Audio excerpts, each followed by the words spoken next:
You wake up. The sun is still rising. The city still stands. But something's missing. No sounds.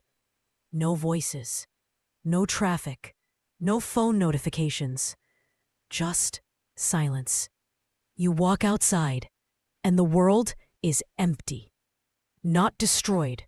Not burning. Just abandoned. As if every person vanished in the middle of whatever they were doing. Coffee cups, still warm. Music still playing on a car stereo. Groceries left on sidewalks. Homes unlocked. But no people. Just you. Welcome to What Happens If. The podcast where we ask the impossible and follow it to the end. Today, we explore the question, what happens if you were the last human on Earth?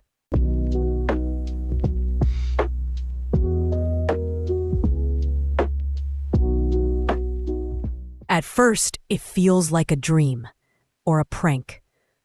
You walk for hours hoping to find someone. A child crying, a dog barking, a voice shouting across the street. Anything. But the silence stretches on. It becomes thick, tangible, deafening. You begin to notice things you never had time for before.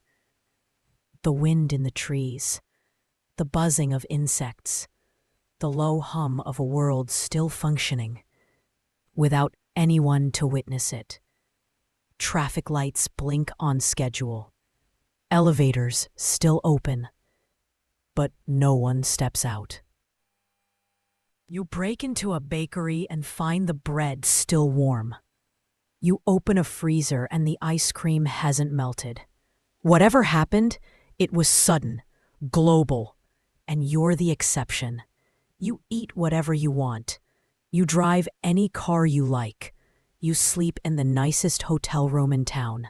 For a while, it's liberating. You binge-watch movies in empty theaters. You shout in cathedrals just to hear the echo. You even laugh, but it doesn't feel real. Then you wake up on the third day, and the silence is here. Without people, time loses shape. You stop checking the calendar. You forget what day it is. You forget why it matters. Morning and night blur. Hours stretch like weeks. The routines that once gave structure to your life dissolve. You don't need money. Don't need passwords. Don't need approval.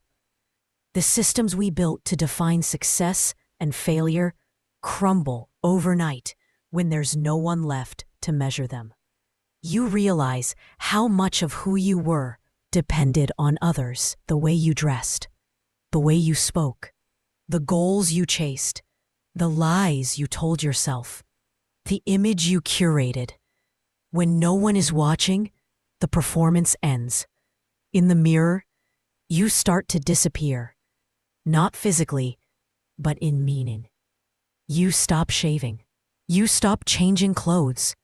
You eat when you're hungry, sleep when you're tired. But it doesn't matter. No one is keeping score. And for the first time, you face the question, who are you? When no one else is left to believe it. There is a difference between being alone and being the last. Solitude can be peaceful, even beautiful. It's a choice, a pause, a way to reconnect with yourself. But loneliness without end is something else. It's not just absence.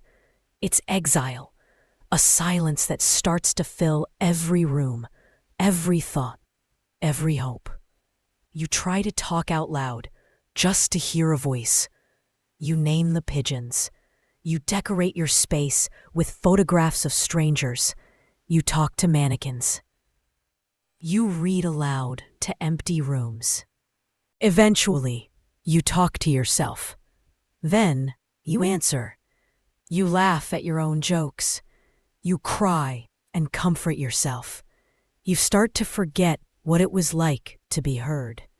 You wonder how long before you forget what a real conversation feels like. How long before you forget what you sound like when you're speaking to someone who listens. You begin recording your voice, not just for sanity, but so you won't lose it. Your voice, your language, your identity. You replay it at night. A reminder that you're still here. You could give up, and some days you almost do.